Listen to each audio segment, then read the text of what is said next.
It's Robert at Mentorship Military, and I'm joined by my sidekick, Paul Martinez. Hey, everybody. And we're coming at you live from 15 Perry Street, and thanks to these guys for allowing us to come in here and record the podcast. We're joined today by three guests, Tom, Beau, and Dan, who came, all the way from North Carolina, right?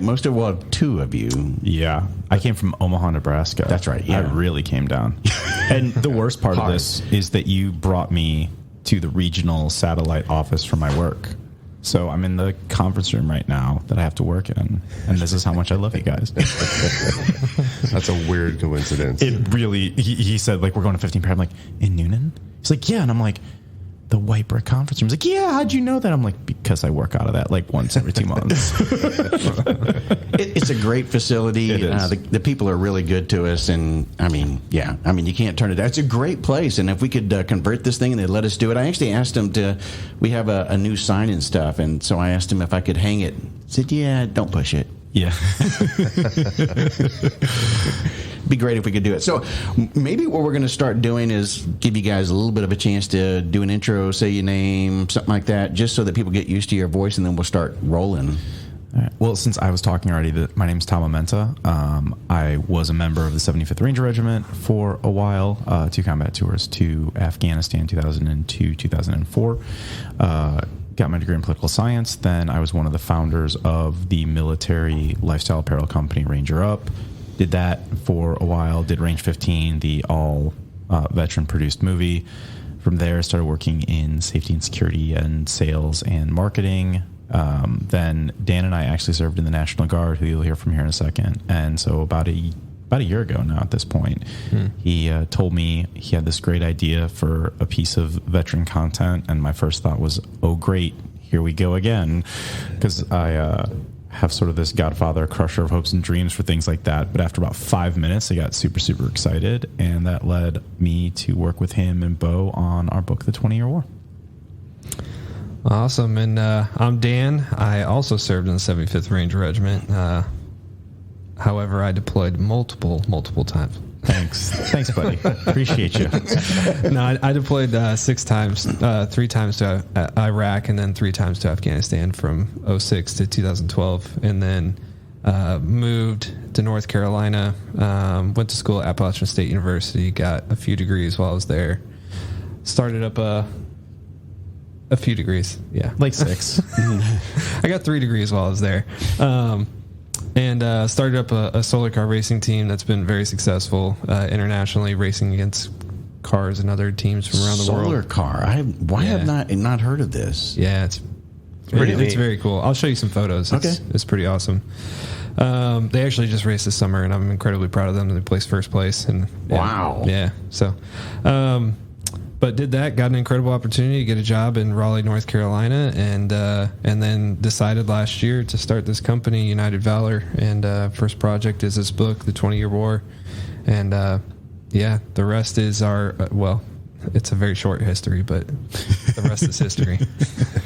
Yeah, there's not much, and I'm Beau, but basically I moved my life from California last year to North Carolina to be closer to Dan, since we grew up I was 5, he was 6 years old, so we were childhood friends. And basically I was doing full-time fashion photography for about 12 years from LA to New York City, and just got really burned out on it and wanted to find a way to give back and to veterans, and also work on projects that were much more meaningful to help people. So I was already working on basically a photo art series for an organization called Heroes and Horses that's based in Montana. Yep. And was working with their owner on that. And when I came to North Carolina, I was telling Dan about it, and I was on Fox News. And then I think we just started talking about, well, what can we do next? And that's where the idea of the 20-Year War came up. That's just so cool. So you're familiar with that organization? The Heroes and Horses? Yeah.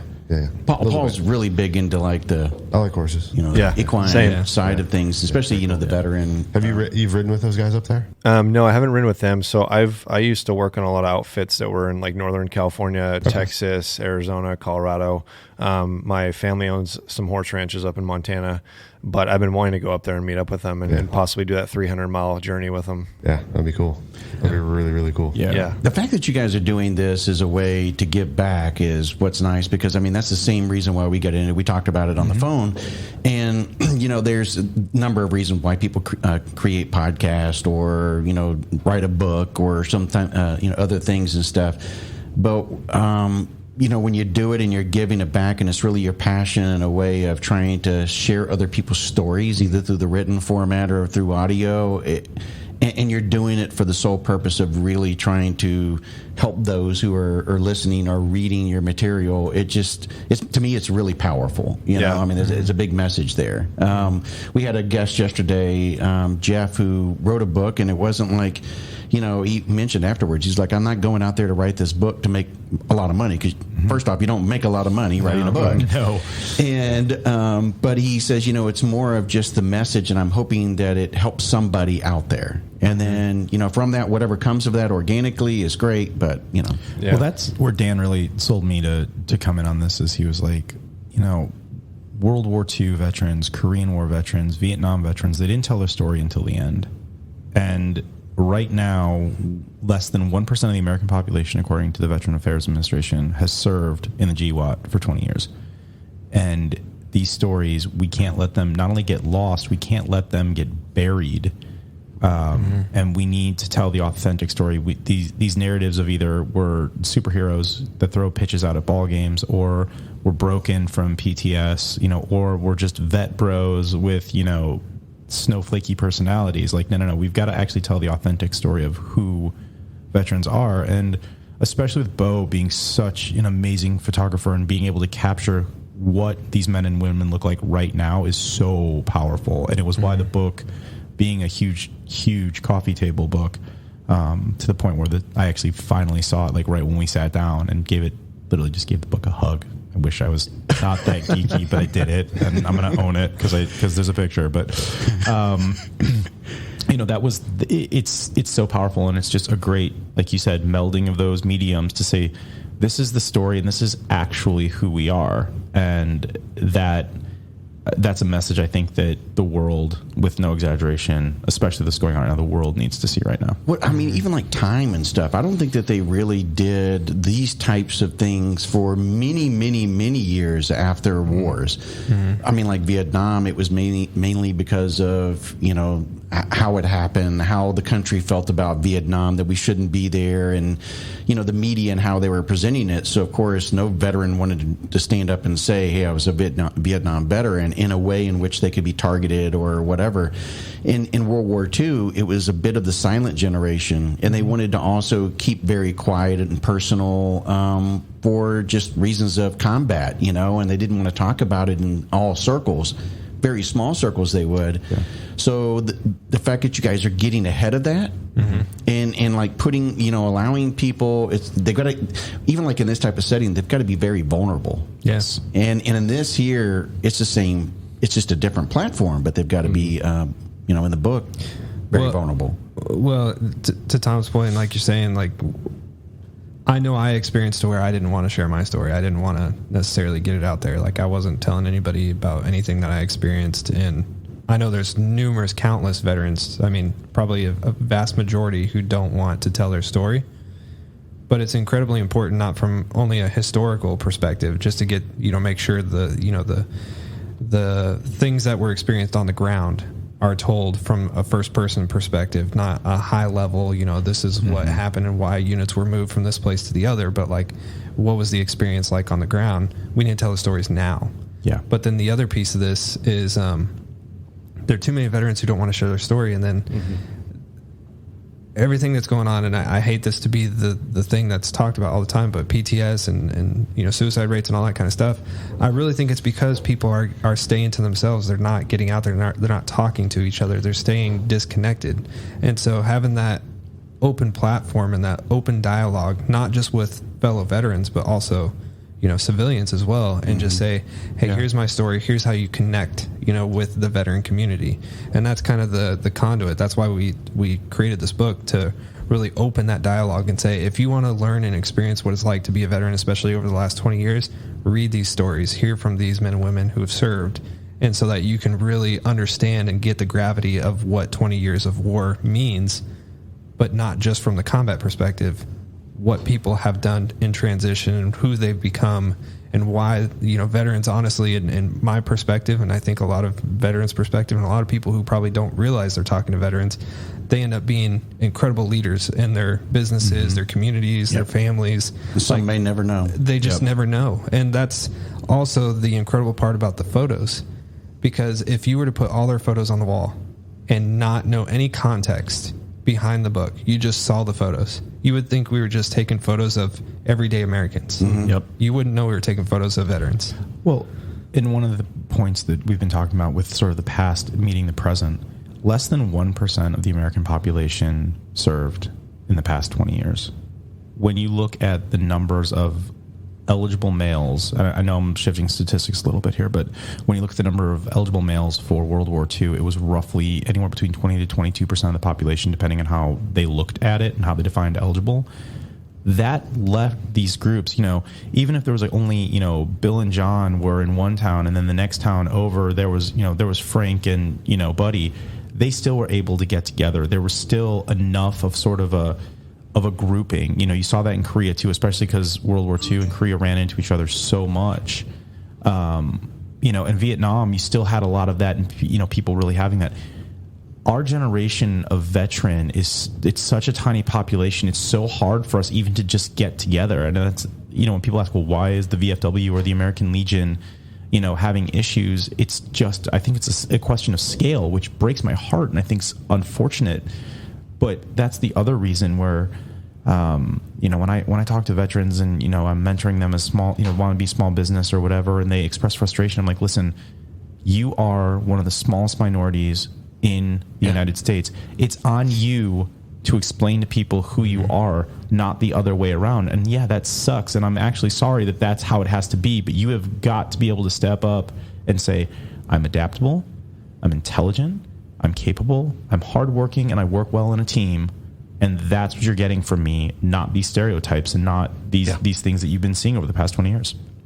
I like this whole concept of your book so much for that exact reason. It's like we're creating this body of work with all these veteran authors and content producers and things like that. Yep. Because the stories do need to be told. I mean, how hard were some of our World War II veterans' lives or Vietnam veterans' lives? Just awful, hard. Because of what they were dealing with, whether it's mental or moral injury or whatever that is. But also because people didn't know who the heck they were. Yeah. I mean, if a guy from Easy Company walked into your office in 1975 and you didn't know who he was, you're going he's just some guy. But now he's a god, you know? Like those guys they're heroes, and the things that they did are, amazing. And I think that you guys nailed it when you said these stories need to be told now so they don't get lost. Yeah. Well, I mean, it's just so important. Back in the day, too, though, World War II veterans, because of the sheer size of that war and how many Americans actually went and fought into it, the VFWs were, like you said, an opportunity where people from, many different neighborhoods and cities and towns and stuff that were nearby within, say, a 50-mile radius or further would come and congregate in a room where they could then share their stories and feel like this is one place, safe haven, where I can, be me. And yet, today, like you said, you start thinking about this war, the size of it, the number of people who actually served and then served in GWAT, that starts getting smaller and smaller. And that is part of the struggle, I think, is that people end up going, and many of them want to check out and they want to get off the grid, and they go to locations where they're definitely not surrounded by anybody. Right. I think the interesting thing about our book, The 20-Year War, is I didn't think about it in the beginning, but it almost in a way is a history book. And it's kind of unique because imagine you move into a house and you find this book in the house, talking 40, 50 years from now. And all of a sudden you're like, what is this? And you open it up and you start seeing all these portraits of veterans. You start reading the stories. It's almost like, oh, this is a piece of history that we were documenting. It is. Yeah. 100%. I mean, yeah, absolutely. And I'm glad, again, to the point we're doing it now. I mean, 20 years of combat already is way too long. That's such a long duration to, if we waited, realistically, if the global war on terror would have ended in 3 years, we would be 17 years after it ended. And then this would be about the time that people would start writing books. But we've been going for 20 years. And if we don't start capturing them now, we're already going to miss the first several years of combat, of the global war on terror. So that's the other part I'm really proud about this book is we captured veterans not just from the last couple of years. We have the full scale. Yeah. We have people who were at the Pentagon with Sergeant Major of the Army Jack Tilley during 9/11. Then we have people who just got back in December 2020. Like we have the entirety of the global war on terror from very beginning to the latest we could get somebody in the book. Which, just because we're both rocking it, Robert, Phil Sussman from Live American Yogi, we're both rocking his apparel right now. And he was the final veteran, so he's the second to last person on the book. Oh, that's awesome. Because he had gotten back in December, and I'm like, his story for me was just wild to type, because I was thinking about the fact that in military parlance, like from December 2020 is within 9 months of if you wanted to drop your retirement packet. That's when you do it, is so you can start preparing to get out. And I'm like, I was pre 9/11. I went in to get college money, get some adventure, and grow up because I was a punk. That was me. Right? Yeah. 1999 was when I enlisted, and I'm like, dude, like he's getting back right when, if you're like, my 20 years as an E89, I'm bouncing, as an infantry guy. It blew my mind. And then he's telling me, like we got done, and then I followed up with him, and he's telling us about some of the, the mission stuff and everything like that. And it's just like, it's changed, it's evolved, but the meat and potatoes of it, the core of it is still the same. And that is just wild to me. Yeah. The stories these guys have and the fact that you're capturing them is so cool, because like, in the case of Phil, since we're talking about him, not only does he have his own story and how he ended up coming in from the very beginning, but his brother then also having the story of being there and helping clean up 9/11. And it's just like there's so many different layers and stuff. And I love that you guys have captured the full entity there. And you do have to start capturing that very beginning now, because it's already, like you said, 17, 20 years ago, and guys are not going to remember the specifics and the detail, and they're going to share bits and fragments that may be very difficult then to kind of put together. So I'm curious, when you sat down and talked with them, how did you approach the idea of dude, you're going to have to put yourself out there, you got to be vulnerable, but we need to share that story. What I'll let Beau talk about his experience, but because he was the one who talked to vast majority and took the photos. But when we were structuring the questions of how we were going to ask and kind of do this interview with each of them, I didn't want to focus so much on the combat stories. And that was on purpose. There was a reason behind that, and that was largely because this is to inspire people to share their story. This is to inspire people to make sure that they do talk about combat a little bit. But I do think there's a certain level of veteran that needs to acknowledge the transition and acknowledge their re-entry into the civilian workforce. And that's the inspiration that I hope the veterans get from it. And then the civilians that read it hopefully dispel all their typical narratives and things that they think a veteran is. And they see really, who a veteran has become, especially in the last 20 years or after 20 years of combat. So we structured the questions that way, but we absolutely, was very to the point. I mean, we were pretty quick, and what was great about it is every time we talked to somebody ahead of time, telling them, hey, this is the project we're doing, this is what we're trying to do, they loved it. They were like, I love that you're focusing on the transition and you're talking about, what we're doing now and not so much about our combat, because ultimately it is still a hard subject for a lot of combat veterans who have seen a lot. Yeah. And so to dive deep into that was not our intent. But we're hoping, again, this inspires people to be able to do that. Yeah, and just because I want to give Beau all the time in the world on the floor to talk about the process, because he was the one that really drove it, I just want to add to Dad's point is that one of the things that we really feel passionate about, and I think that the veteran community needs to embrace, is that our service was a chapter in our life. The unit, you get there, you've just gotten to the most prestigious unit in the world, arguably, and the first thing they start telling you from the moment you walk through the doors, don't ever forget the tribe moves on. You will leave this place at some point, and yes, you need to do your absolute best, and yes, you need to be the most responsible member of this tribe and of this community that you can be, but the tribe moves on. at the end of the day, as important as our service was to us, as important a mission truly and a job that we had being in the military, it was still a job that was that we were bound to do by a contract, the most bulletproof employment contract in the world. I mean, they literally teach L1s in law school. Yeah. This is how you write a contract because you can't get out of it, right? Right. That's what we did, and all of the emotion and all of the personal and all the reasons that we embraced that tribe and why we wanted to do it, it is still at the core of job. And you're going to do another job. You're going to find another thing.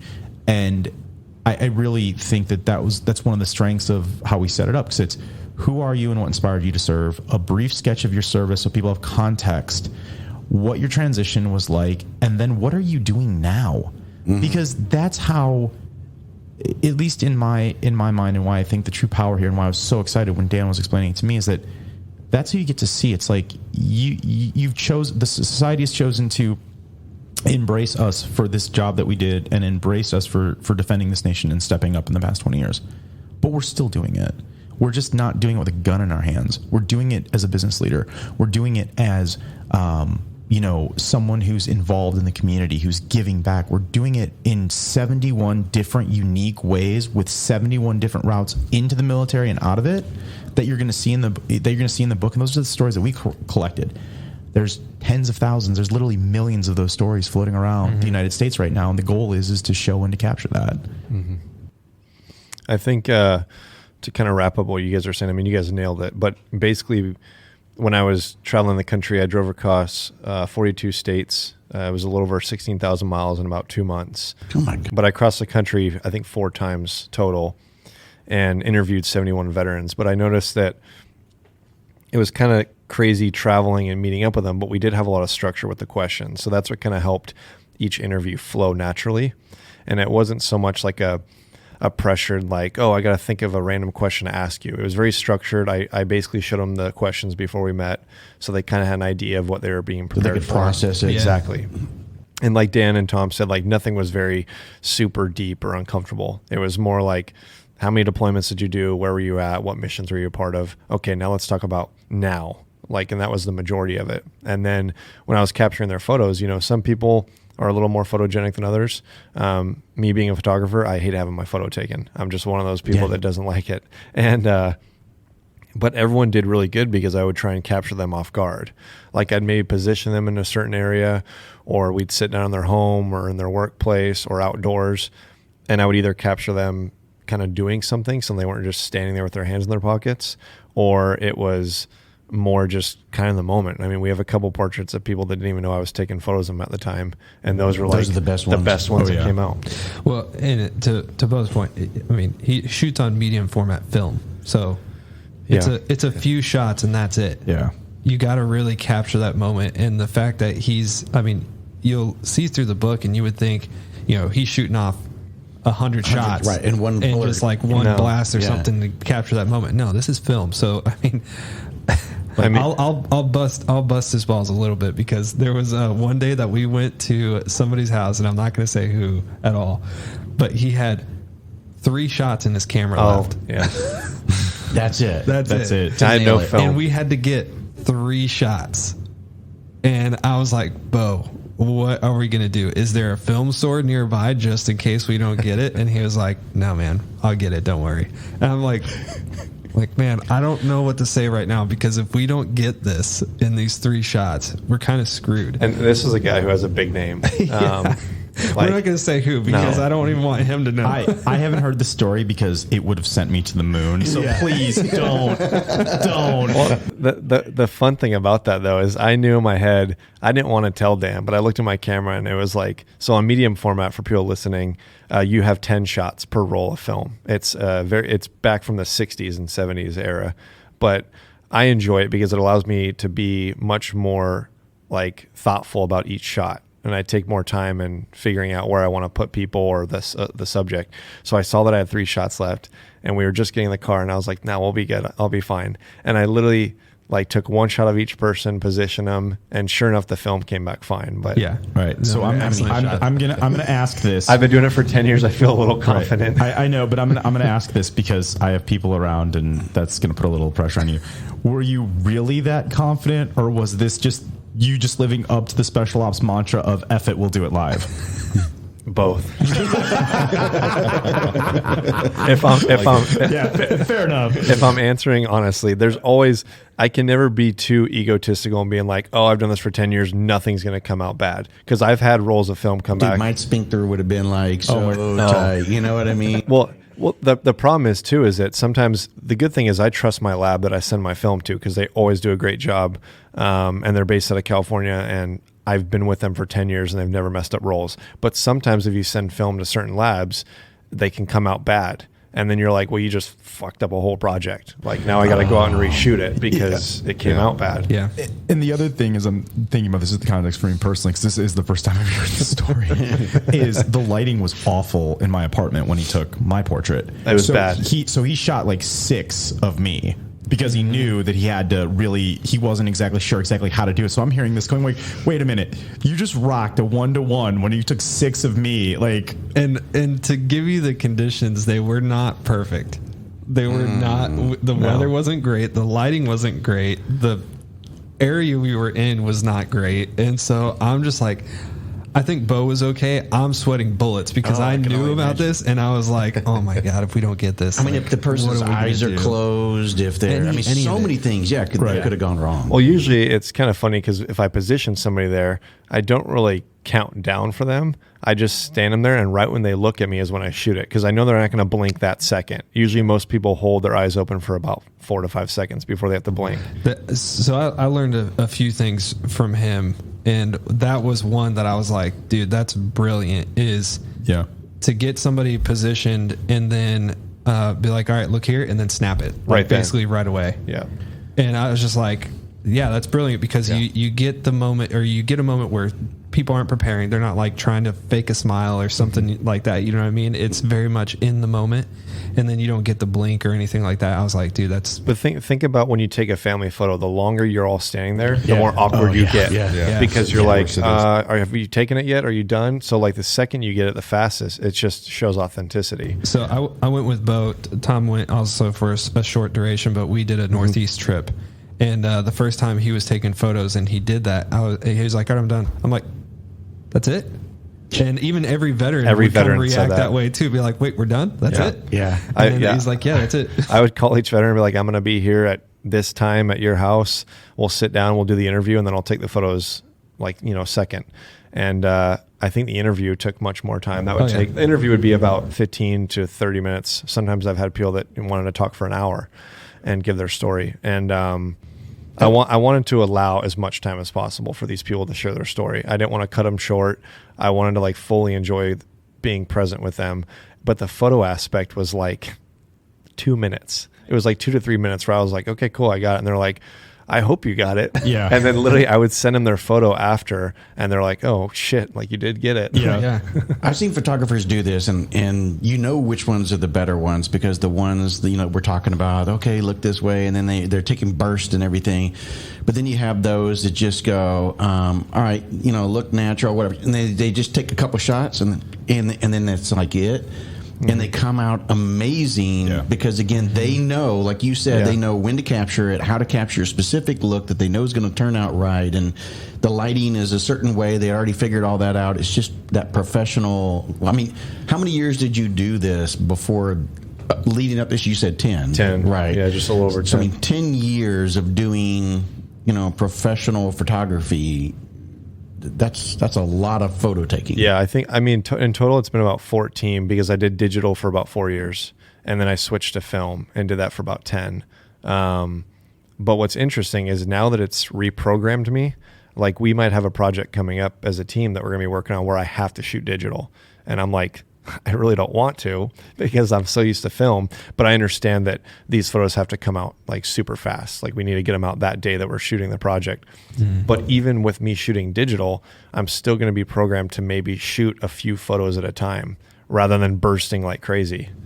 What's interesting about the book is that we're talking about transition, and we're talking about the stories post combat, and we don't focus a whole lot on that. And we don't always get into the transition aspects on this show, but we try not to focus on there I was necessarily. It's more about if you can take a lessons learned from that, great. If there is something that you want to bring to the table because it then explains later why you may be wanting to talk about post-traumatic stress or TBI, that's great. But the challenge I think that we all have is that as much as we try to talk to our brothers and sisters who are currently serving of the importance that we're all going to transition, nobody wants to listen. Mm-hmm. So, initially when we started this podcast, we very much focused because people said, oh man, you got to focus a little bit more on transition. We did. And people weren't listening because they feel like they've got it all figured out. Yeah. So what's great about this is now you're going to see veterans that maybe may share the story they didn't have it figured out, but they ended up finding a way, even though it was a very bumpy ride. But it should be a lessons learned. Yeah, I don't know if, yeah, definitely, I don't want to say lessons. It's interesting because some people definitely do sort of share their lessons learned in the book, and some of them are just do this amazing job.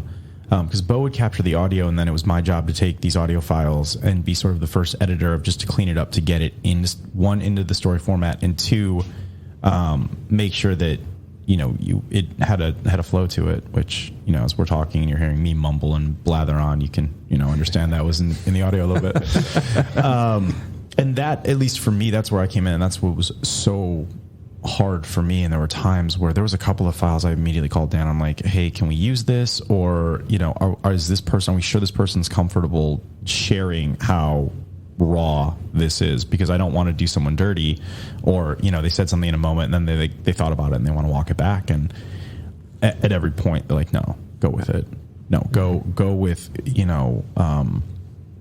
go with these really intimate personal details of my life, like we trust you guys. And that was like, just especially because one of the people that did it was Tim Kennedy, and Tim's probably the biggest sort of veteran name that we have in the book. But Tim, I've known as a part of Ranger Up since 2008. He was literally in my wedding before. I mean, that went away the way of the dodo bird, but he was still there, and we're still friends.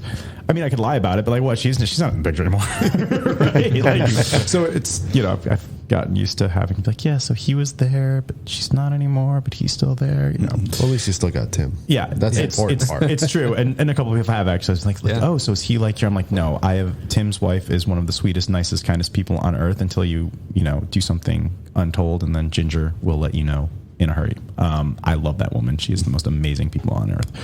But no, I'm definitely not dating or married to Tim Kennedy. It's a kind of a turn. But anyway, but Tim, like, I literally 30 seconds into the audio, I called Dan. I'm like, can we use this? Like, these are the stories that knew him for years, knew of him, and we understood that wasn't part of his public persona. It was very unfiltered. Yeah, it was like we didn't want people to take it the wrong way, or we didn't want people to judge him by that 1 sentence or 5-second soundbite. And he's like, nah, man, go with it.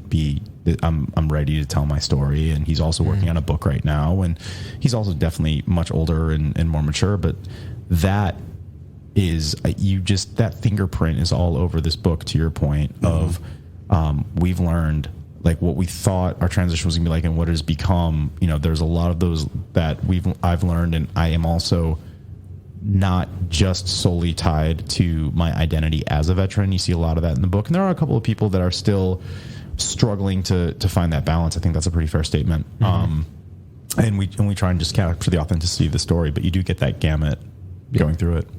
Well, I think to your point too, I wish a lot of people, I wish I would have read a book like this when I was still in, when I knew I was transitioning. Yeah.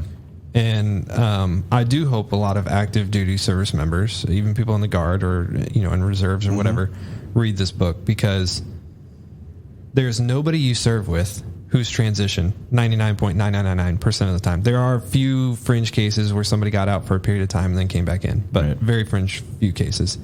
So you don't know who to go to talk to, like, hey, what do I need to think about in my transition? And it was actually a really powerful thing that one of the veterans in the book, an incredible person, JC Glick, told us. Yeah, JC. Yeah, he said, there's 4 pillars to transition, but one specifically that he called out that was kind of eye-opening to me was have a mentor, but have a civilian mentor. Have somebody that you can go to that can give it to you straight. That's a civilian. Because you're not going to connect with them in the military aspect. You're going to try to. I think you'll learn a lot of things from each other, but you're stepping into something that's their world. You're transitioning out of your world of being in the military, wearing a uniform, and stepping into a civilian world. So having that connection and somebody to go to say, hey, I'm thinking about applying for this job, or I'm thinking about going to this school, or I think I'm going to, write this contract or do this business idea and like start my own business and all those things. Like have a civilian mentor that can really be there for you to filter out all the maybe bad ideas or give you new ideas or things like that. Just somebody there that can really just give it to you straight. And I think that's so important. And a lot of veterans, I didn't do that. Oh, I was just getting ready to say too that this is interesting, and it's a spin that I haven't heard that makes total sense, because you're entering into a world like we just talked about that 99% of the people are not like you, and that's what you should do, is assimilate in some way, and who better to teach you and guide you. Yet what we tend to see, though, is more of the case of people looking for a mentor of a veteran who has gotten out, and looking for people in this book that they can connect to and go, hey, help me out. And there are organizations that's all they do is set up and make veteran mentors. But I agree with you. I think there's a lot that you could take away by understanding the other side and them sharing the story of, and I try to share the same thing to some people now that I've been out for a period of time. It's like, that Purple Heart, that Silver Star, those things, being put on the top of your resume is not really going to impress the hell out of that civilian employer. They're going to thank you for your service, but where are you going to add the value? And it's that hard truth sometimes that somebody needs to say it. Well, I think what's interesting too is that, we as humans need to be challenged. We need to put ourselves in very vulnerable, uncomfortable situations. So I get where veterans look for other veterans after transition, but that's because it's comfortable. So when you actually force yourself to be uncomfortable and find those civilian counterparts that may seem ass backwards, you're putting yourself in a position of growth, and you're going to find it to be much easier, going in that route than I think kind of sticking to a lot of your past and then trying to transition at the same time. Yeah. How was it for you? I could read the book, but I'm just curious, what's y'all's stories? What's interesting is, so I served 2 more years in the Guard, but when I was going to school, I definitely initially looked at my transition as like it wasn't a chapter in my life. I looked at it as that was the ending of a book. Like that was it. It's going on a shelf. That's the end of it. I'm no longer affiliated with the military. I didn't wear camo. I didn't wear military shirts. I didn't do anything. I was just like, cold turkey, I'm done. I didn't stay connected to a lot of my buddies. So my transition sucked. It was bad. I mean, I tried doing things. I remember, I became somebody that a lot of people went to in the university because I started up the solar card team and everything like that. And they saw me as like, wow, look at this really impressive veteran and things. But every time I would kind of dispel that and say, oh no, I'm a veteran, but that's not why, and, it took until last year, really, 2020. Wow. Maybe late 2019, I started thinking about it, but really 2020 for me to be like, that was a bad idea. Yeah. That clearly was not the way that you should transition. And why do you say that? What was some of the negative effect of that? You don't know how to process something until you can talk about it. Okay. And you don't know how to connect with people really in an authentic way until you can tell them everything about yourself. Okay. And so there's that ability to connect with people and ability to, give them advice and influence maybe some decisions or bad decisions that they're about to make by connecting with them on a whole different level. And I didn't do that. Even though I was a leader of the solar vehicle team, even though I went to my new job, and I was basically a project manager, I would tell them to do things, but I would never relate it like, hey, we need to do this because let me show you an example of when I failed in the military or when this literally had life or death scenarios tied to it. So I failed in that aspect, and I know I did. And I don't want anybody else to go through that. I don't want anybody else to transition and feel like they shouldn't talk about it because they're afraid of, somebody thinking they have PTSD or thinking that they're going to go off the rails or thinking that, that they're not open to talk about their service. I want everybody to be able to talk about their service. It doesn't matter. Yeah, I went the complete opposite way. I got out, the complete opposite way. I got out in 2004, went to the University of Illinois in the Central Illinois cornfields as a former Army Ranger, and immediately started working in morning drive radio. So, and I did not do myself any favors in the fact that 2 weeks after I separated from the 75th Ranger Regiment, which was roughly 6 weeks after I got back from my second combat tour, I'm in an 8 a.m. economics class wearing a Ranger t-shirt, and some dude's like, I'm not even kidding, cliche tie-dye kid, like, bro, that's kind of aggressive. And I'm like, of course it's aggressive. I'm going to, right? and then I made my DJ name Ranger because I was struggling and I didn't know how to process any of it. I was by myself. I was drinking my face off for most of college until towards the end, and I just decided that I was going to play into the stereotype. And when you do that, and when you're also a little bit older than these kids around you, and girls think it's amazing that you were just so brave for your country, right? I had a good time in all of the wrong ways, if we're going to be honest about it, right? The one healthy relationship I had through college, it started because she looked at me and she's like, listen, my dad always drove really nice cars so I wouldn't be impressed with the first boy who had a sports car, and don't take this the wrong way, but you don't have a 911 turbo. And I was like, okay, and then from there, I probably could have done myself a little bit of a favor. I'd grown up just enough to realize that there was a veteran story to be told, and I wasn't quite doing it the right way. But then when we started Ranger Up, it was really meant to be like the goofy, funny side of the military. But what we fell into is I went from Ranger, my radio personality, who was a dick, to Tommy Batboy, who was the more funny, the let's be humorous, serious when we need to be. But now we're trying to carry this banner in 2008 when we have all of these veterans finally really truly at critical scale, right? You have Afghan vets, you have Iraq vets, you have all these people, and now someone like me have gone through college, and we're starting to sort of find our way in the world, and we're looking for a voice.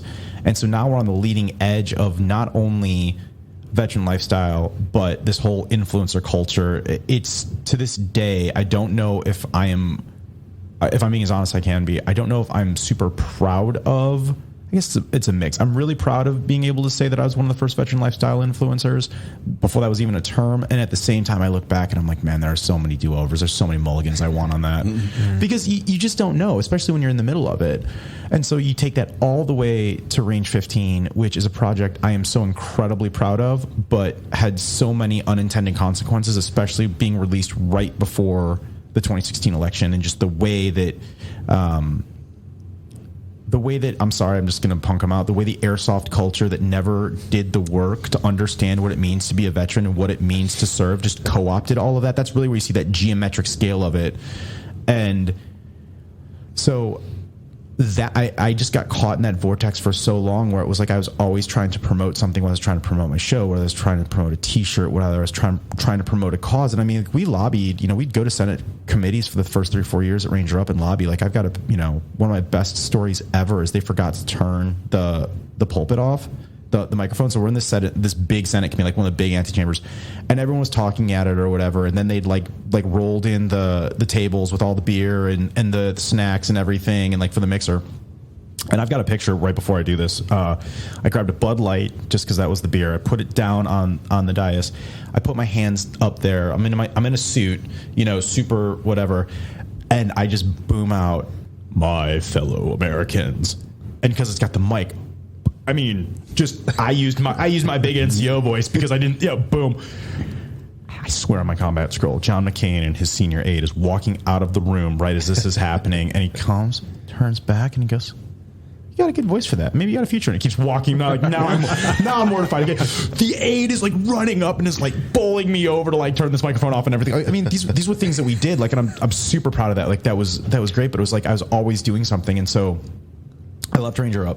And then within a year, my now ex-wife left me, and all of these things that I thought that I valued and I thought that I had, that was really I had a difficult transition the first 2 years of college just because I didn't quite know who I was. And then I really sort of bought into this persona driven lifestyle. And I was lucky that I had a little bit of money because I had sold my stake in Ranger up right around that time. And I was so shattered. I mean, shattered. I didn't know up from down. I didn't know left from right. And I grabbed a 40-liter backpack. Actually, Dan has the exact one, the Farpoint 40-liter Osprey.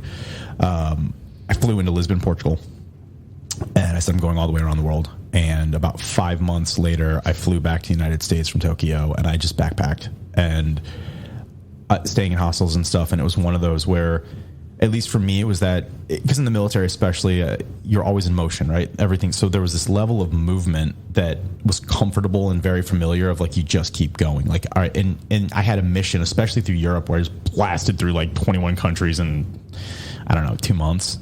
Little over 2 months.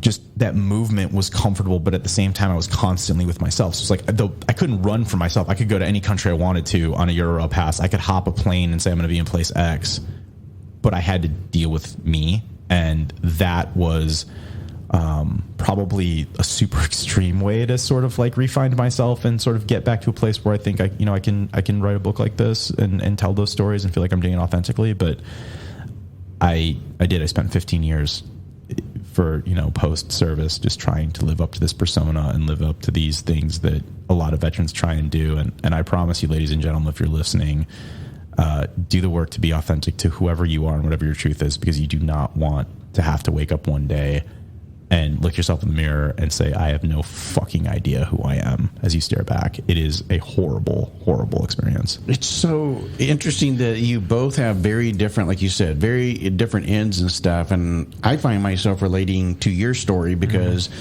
I got off of active duty and kind of cocked the rearview mirror behind me and said that was, like you said, there's a book. It's not just even a chapter. It's done. Whatever it was in that life, I'm now starting over again and going to build something new. And yet it caught up with me. For me, it was like 13 years later. And I'm sitting with, at that time frame, and I've shared this on the podcast, a life coach who said, there's something missing and you need to go scratch that itch. You need to get back to it. And that's where this podcast started, is my way of getting back involved. And so you were running in different ways. You were running and gunning to get away from it, but living in the lifestyle hard. You're running away from it in a way, thinking that it's something that you can leave behind, but you both, again, came to the same point at one point. Yeah. What's, now that I've come full circle and I've really looked back and thought about this hard, is, I've looked at it now. It wasn't a book. And even if it was a book, it's a volume. I closed that chapter, I closed that book, but it's not on the shelf anymore. I've pulled it off the shelf. It's something I look at and I reflect on, and it's something that, I hope every veteran does. And to Tom's point about like what's going on right now in the veteran culture, this is a huge reason why I wanted to write this book too, because the veteran lifestyle, the veteran influencer, the people that are out on Front Street that have the loudest voice out there right now is not the vast majority of veterans. The vast majority of veterans move on to do incredible things in their businesses, in their companies, or in their communities, in their families, in their churches, in their schools. They go on to be these incredible leaders and just people. Yeah. But when people are only seeing one side of it or only seeing one aspect of it, you either have veterans who try and aspire to be that. Yeah. Or you have veterans who are like, I don't want any part of that. And they completely try and move away from it. But instead, it should be a spectrum. And it should say, here are 71 people you can look to. They all had completely different journeys, completely different paths to get to where they are. They have a shared experience when they wore the uniform. Right. But that's it. Everybody is just a human. They have a different human experience. Just being a veteran and being in the military is a part of that. And most of these people in the book, they found a way to help others. And it's kind of interesting hearing what you said, that you guys had two different, experiences with transition, but you still came to this point. I think about my personal career in photography. I cold turkeyed and gave up fashion, which was my career, and like just gave up on it, but still came back to photography in some capacity. So there's things that I feel like when you stop doing things for yourself and you start doing things for others is where you find success. Well, it's the commitment to serve, I think, is the biggest thing. That's what unites us all, for sure. Yeah, and that's what that life coach, who was also a therapist, pointed out, is that's the thing that's missing, and we find that common theme. And I was going to ask you, Beau, as you started going through and asking all the questions and everything, did you guys start seeing a common thread? What was the common threads that you found? I mean, we just found a common thread that we all exited in a very different way, but finally arrived at the same destination. What was the common thread, or was there one that you saw through the 71 that you talked to? When I went into this, because I didn't know the vet space very well, and I still don't know it. Which is probably almost better, because you're coming at it from a disinterested. Yeah. So I didn't know I was outside of the spectrum. So I was going in thinking that all these stories were somehow going to be not so much unique. There was going to be similarities with each story. And every single person that I interviewed had such a different story. And it really put me down this path and understanding that these are just human beings too. And they have their own lives and their own thoughts. Just because they were all in the military doesn't mean they're alike from one another. But the only thing that I would say that was pretty consistent across the board is most of them all had rough transitions. Yeah, I was about to say the exact same thing. They all struggle with their transition, and that's the one thing I took away from it was that's the only thing I kept hearing over and over. So if that's the main issue that's going on, if they're helping people, they're happy with where their life has taken them, but they had a shitty transition, that's the aspect that we need to focus on. So when we say transition, are you saying just the first 30 days, 60 days, 90 days? What was it? No. Right. So, I think that goes on as long as it Yeah. takes, Well, real right? quick to give an example. I mean, I've had people that had a transition within a month, and then they found a successful job and they were fine. I've had a person that took 12 years. So there's no rhyme or reason or time frame. I think it's a mental state, and it's putting yourself forward out there. We're talking about our book, but one of the places that I've gotten in my life for this is that when people are asking me about it, I'm like, listen, I want you to take the time you can do this in a day, maybe a day and a half, because they're easy, and read 2 books for me. One is Sebastian Junger's Tribe, because I think he does a wonderful job of dispelling the myth and the narrative that it's all PTS, right? Is using his own experience as a war correspondent and things like that. I think that he does a great job with that. And then he talks about how important the cultural identity of being in the military and being part of such a small, tight-knit group, and giving yourself the grace to say, it hurts that I'm no longer with my people, and I am frustrated that I need to find a new group of people in order to move on. Because as much as I said earlier that, hey, you've got to remember that this is a job that you live 24/7, 365, and a job that can literally get you killed in about some of the most horrible ways possible on earth. It is a job, but it's not just a job, if that makes any sense. No, it does. I think some of the challenges that we also probably see, and when we talk about post-traumatic stress, is about what is normal. Yeah. And it's same thing is for when somebody's trying to go and change their lifestyle, whether it's, a new job, moving to a different city or whatever. It's about understanding what is the new normal. It's a different environment that you're living in. It's a new house. It's a new neighborhood. It's different schools that your kids are going to. It's a whatever. Yes. Everybody has to adapt. And different stresses cause different things. I mean, as we're doing this right now, I am literally trying to get a pair of twin Afghan teenagers out of that country because their mother was a school teacher. They can't find their father. And if the Taliban finds them, they're dead. And I'm doing it, having a podcast, because to me, that type of stress, it feels like my combat, like combat stress and the things that you've done and the things I've been trained for. I'm not happy about it, but there's a level of normal to that I will never forget the process, just what you said, of trying to buy my first house.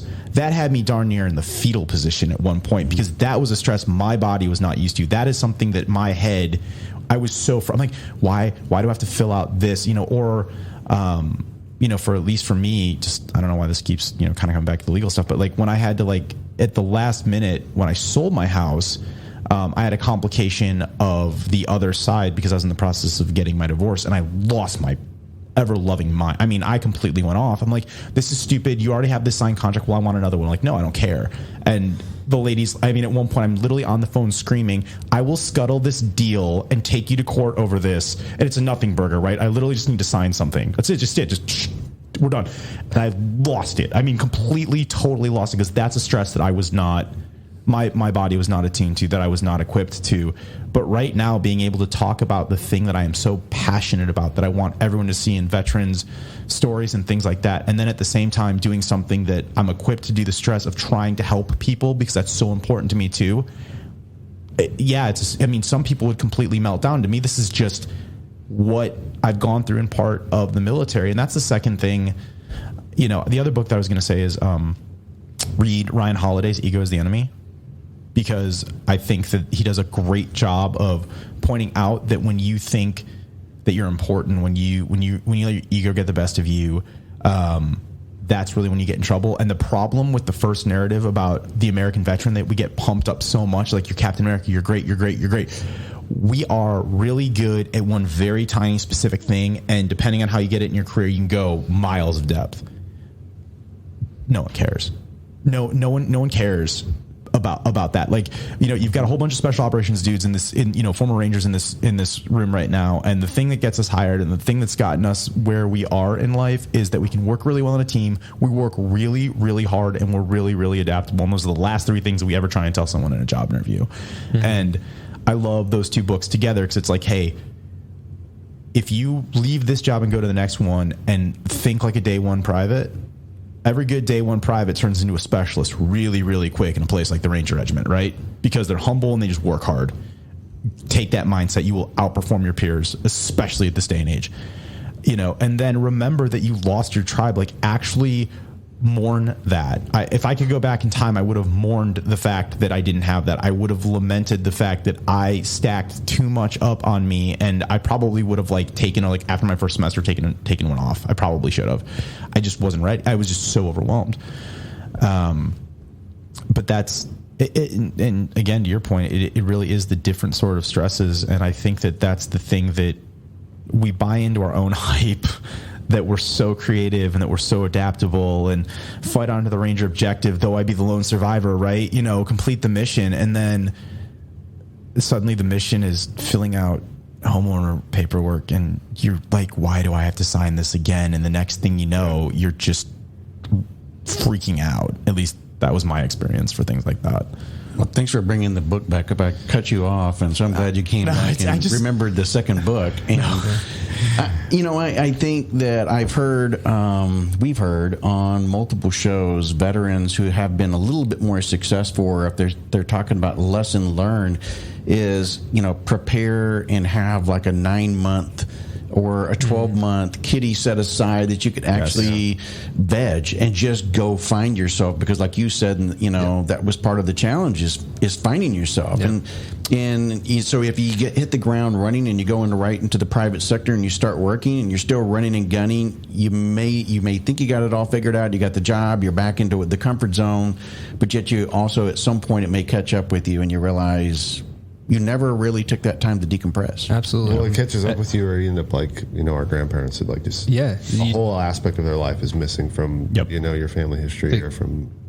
Yeah, kids go find, a trunk in the attic with all these war medals and everything, and you're like, I knew none of this. I didn't know grandpa or dad. Yeah.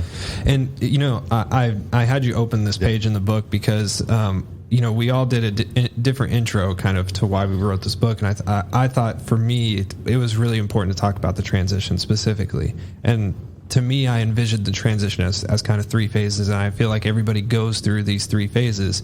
The durations are just different. Your phase 1, especially if you're a combat veteran. But even if you're not a combat veteran, maybe you're role specific and your place in the military. Mm-hmm. The second that role is taken away from you, you immediately feel like, all right, there's a void. Identity loss. Identity loss. All right, I'm not that person anymore. Mm-hmm. So you're already trying to figure out, all right, what's the next thing? But then when you take the uniform off, then you're like, I was part of a bigger organization that's no longer with me, no longer behind me. I'm no longer standing shoulder to shoulder with them. And then the third piece that I think everybody goes through, but it could be a week after you transition, or it could be 13 years after you transition, it's that reflection and looking back at your service and really trying to process everything you went through and really trying to understand all the lessons that you've learned throughout your entire military experience and understand how to explain that to people and why it's so important. And I talk about those 3 phases in there. And that's what I hope people read this, and I hope people, especially in the military, read this. Yeah. And they understand that that's the process they're going to go through. Mm-hmm. It just, if you know that that's coming, you can prepare for it and know 9 months before you get out, you can already start. Yeah, hopefully you can already start realizing, all right, I need to write stuff down. Yeah. I need to know what I went through, however many months, years, whatever it was. And I need to start writing down the things that I know were important to me while I was in service. Yeah. And that's so much more necessary now, going back to what we're talking about, because there's so few of us. One of my favorite scenes in any movie of all time are the scenes in the VFW in Gran Torino.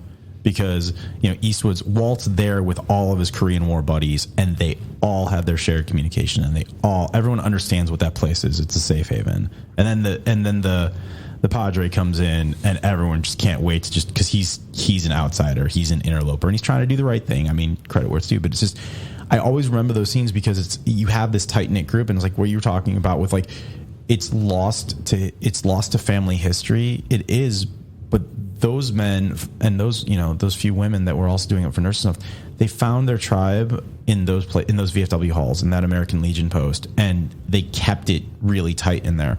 We don't have that luxury as GWAT veterans, and that's a tragedy, and that's something that you can go, we could do an entire another podcast, talk for hours about, but we don't. So we can either adapt and do what Dan's talking about and speak the truth and give it that power, or we're going to rot from the inside. And one of the things about the 22 a day narrative that bothers me is when people are, when you get the pity parties from people, oh, this is so tragic, or get the social justice, or even the like, check on your buddy. No, don't post it. Don't go do it. Yep. These are actions that actually are one-to-one or one-to-few relationships that should get no press. And I don't say that to not call attention to, hey, how can you help, or make sure that people know the crisis hotlines. But I am saying that's like, if you're going to post the crisis hotline, you damn well better be calling those 2 or 3 people that are inspiring you, that you're worried about, to do it. Like, we had an incident recently where one of the veterans that's in the book was having a hard time. It happens all the time. We've had this actually 3 or 4 times throughout creating the book and stuff like that. This is just one that's happened relatively recently. And so what did we do? We activated the network. It was like, hey, yo, can you do a buddy check, because we're worried, and you're the person that's going to be in better position to help this, because we want to do it. The only reason, no names, nothing. It's like, but that's what you do. That's how it's supposed to be. And that is our generation's burden that the previous generation didn't have. And it's why I agree with how Dan phrases it so much. And about the processing and how we need to be honest about that. We can't fight the last war, or in this case, we can't fight the battle of the transition that the last war had, because it's not ours, and we don't have the numbers in this case. The previous generations didn't have the technology, didn't have the telecommunications and stuff like that existed. And by the way, when they got out, even if there was a phone that existed in that time frame, it was that long distance meant truly long distance. I've now disconnected, and my buddies are in other states, and they've separated and gone in different directions. And some found it challenging. Some found the VFW and met new friends, from that space and such. I'm curious, though, now that you've had a chance to step away, like when did this finish, by the way? The last one was December? When did we wrap writing stories? It was about April? Yeah, it was April. Okay, so we're looking 4 months now. You've had a chance 4 months. At some point, it would be really interesting, if you haven't done it, to go and look at the Time magazines or the types of publications that were published many years later of similar types of things, of World War II veterans or Vietnam veterans or Korean War veterans, to see if there is a similar pattern. Was there, or have you guys done that? Because I haven't looked up a similar pattern with previous wars. We did look up to try and see if there was any books like this out there already. Yeah. And I don't think there was. No, there's not. And that's kind of the spot, like, for people listening, you know, when you think of a book, you're thinking, oh, well, it's just a flimsy, like, small book to read through. Like, I mean, this is a museum quality 12-inch by 12-inch photo book. It's a coffee table book. It's a piece of art. You're not going to just throw it on the shelf. You know, it's going to be sitting around for everyone to enjoy. No, so it's huge. It's very well packaged. Yeah, so it's beautifully put together. Yeah, we put a lot of time in. It's like Time magazine. I mean, seriously, it's like, you know, when Time used to put those things of, you know, the last 20 years. The time, like, I'm trying so hard not to cough because, like the Time Life and the old, Time, WGN. People used to have those types of books like you're talking about on the coffee table. But it's interesting because I would like to go and see how long it took for them to come out with that, because I think we jumped on it early, but we jumped on it at the perfect timing with the 20-year war, you know, anniversary coming up. Yeah. And I think that the title, that was one of the first things that caught my attention when Dan was telling me about it. And there's something about the way that we as human beings mark time, right? I mean, it's one of those things. That's why, you know, the 1 year, the 2 year, the anniversaries of something, and just knowing people say, oh, this is the longest war that America has fought. And to me, that was always like a shrug, whatever, you know, like you don't think about it. But the 20-year war, I'm like, the war could retire if it wanted to, which just blows my mind. Or that people are entering service that were born after. Right. 2 years after and deployed and weird. Just, I mean, one of the stories that we have in the book is, Bill Thetford, Sergeant Major Thetford, and his son Andrew served at the same time. So there's a story of them.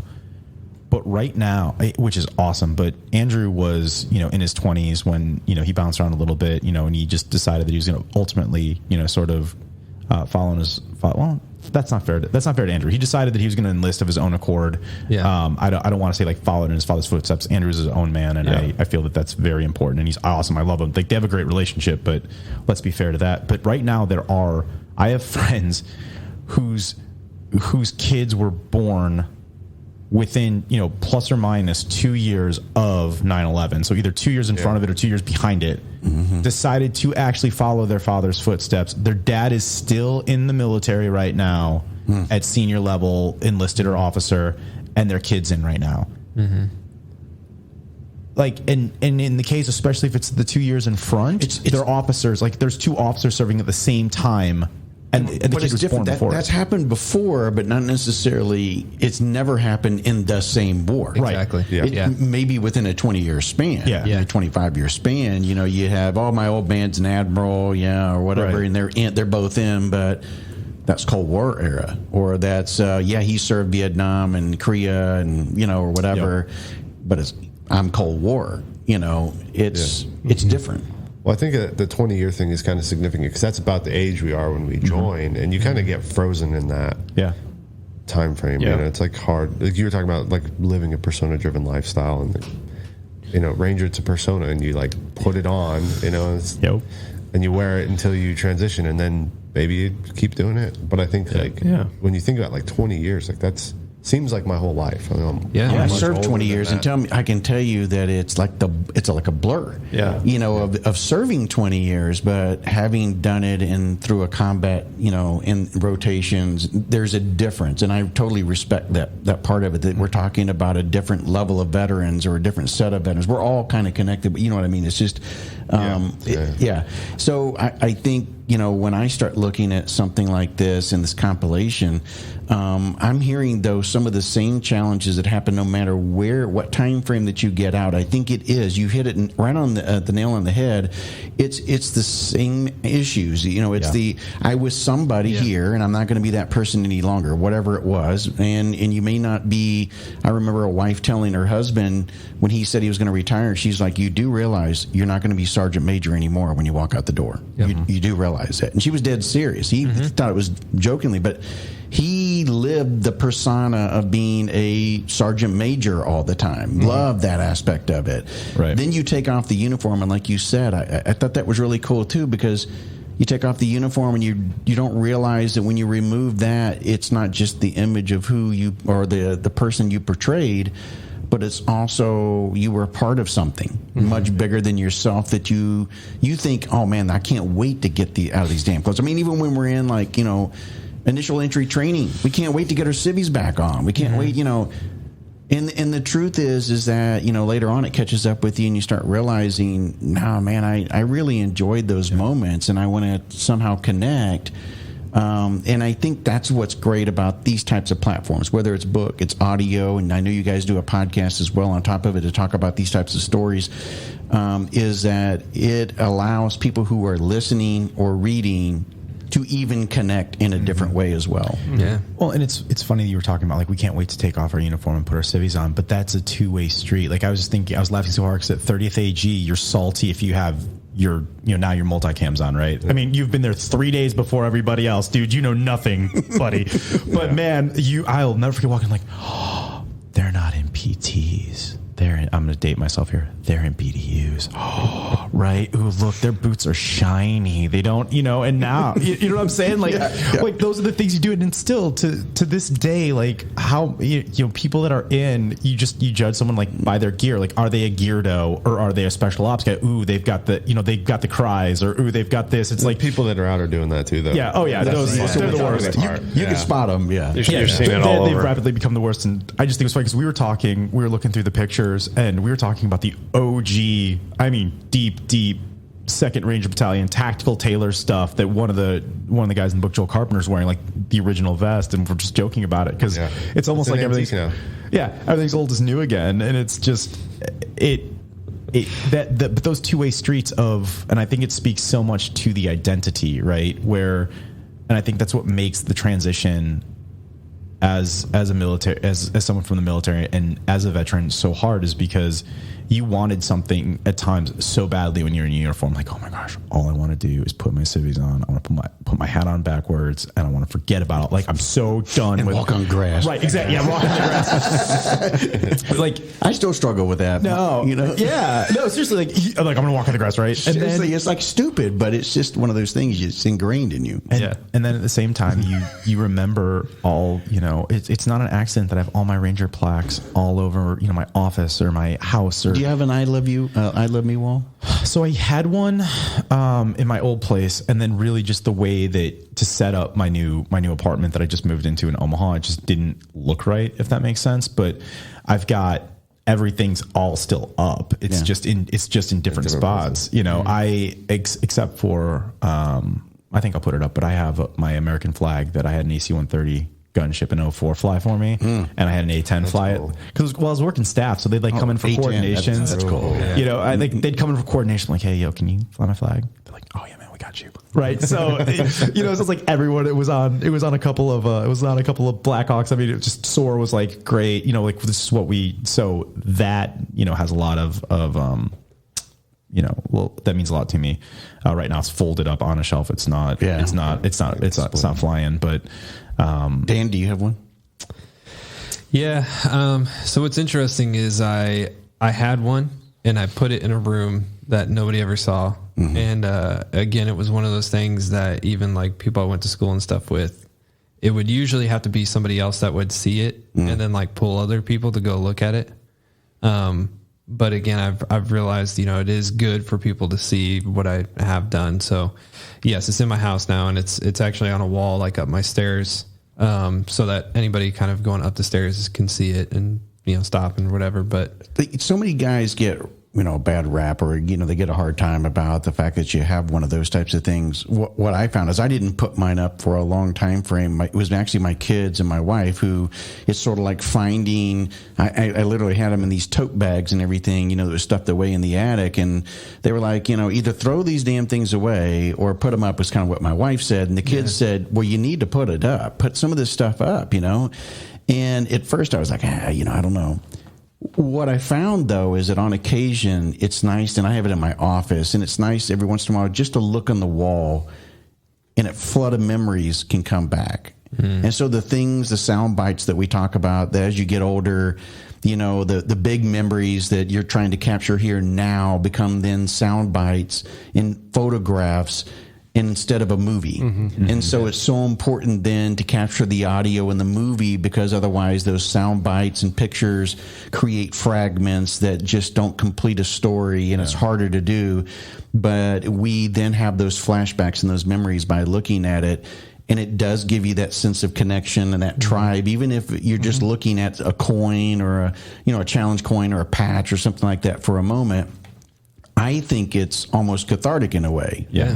And I was going to ask you, when you talk with these guys, was it cathartic? Did they say, "Oh my God, this is probably"? Yeah, for sure. Especially like you talk about Aaron, but yeah, it was. I think there was one specific moment to where you could tell that they didn't want to talk about their experience in detail, but the more they started going on, and the more I just listened to it, it became like hours of us just hanging out and me listening to them kind of having like a comeback to life moment. And some of these people, like I said, I won't name drop, people will read the book and they'll read through it, but have taken, 12 years until they finally are like kind of facing the music, for lack of a better term. So you had individuals, then you feel like we're still in that haze. Oh yeah. Until you sat with them, and then it was a pop. Yep. Well, it was, depending on what each person has been through, there's a handful of people that have been through some experiences that are not like others. And it's put them in kind of a deeper, mindset to where they wanted to almost just abandon everything that they ever known about the military, go on their life and forget about it. And the second that I come around, this random civilian who's interviewing them for a book, they're kind of like a little hesitant. And then once they go through with it, they're like, well, shit, I already did that part of it. My face is already in a book now that everyone's going to see.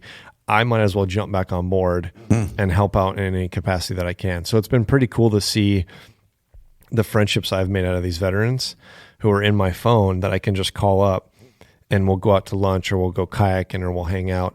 And just seeing that now they want to be part of the community again of veterans, it's really special to see that.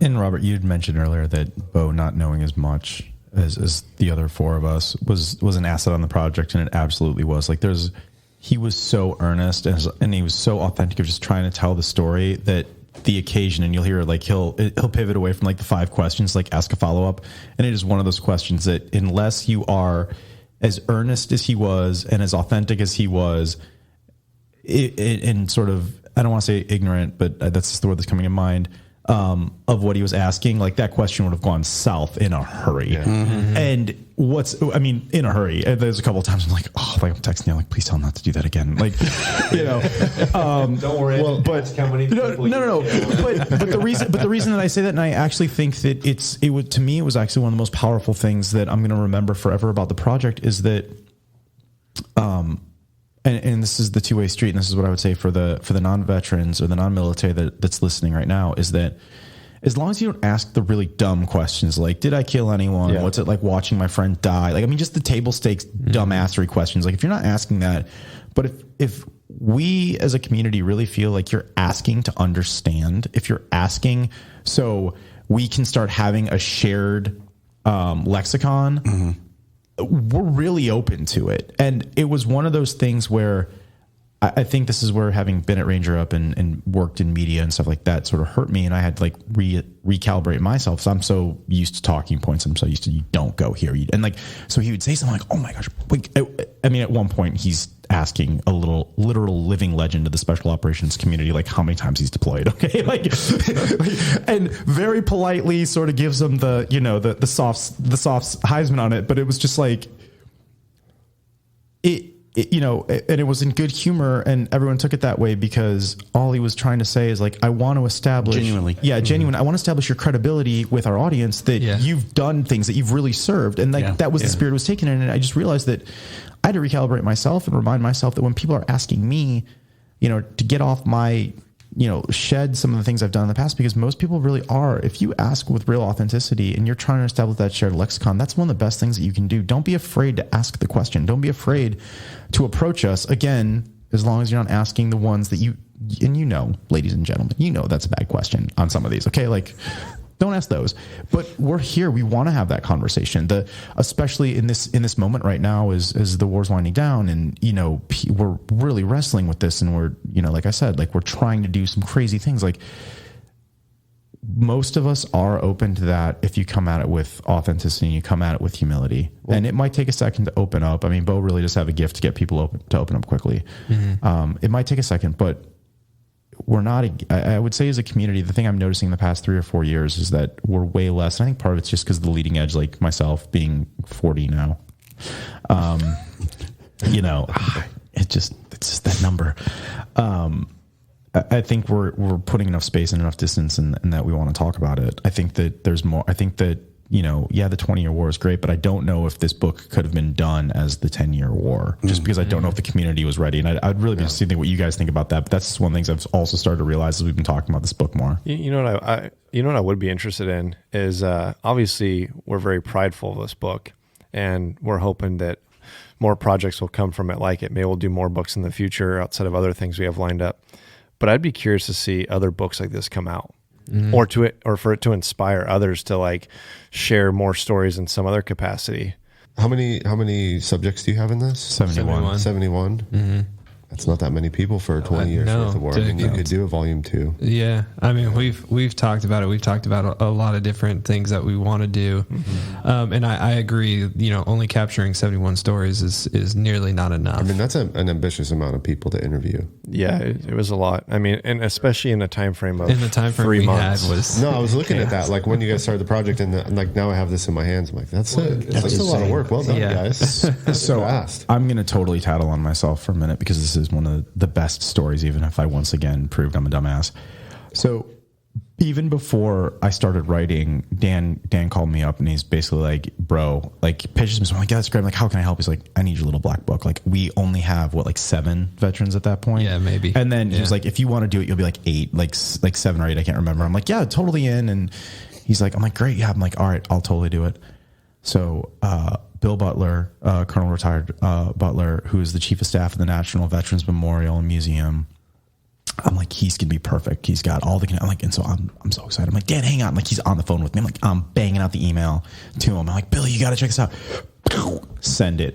He's on there and he goes, Tom, you didn't include a subject line.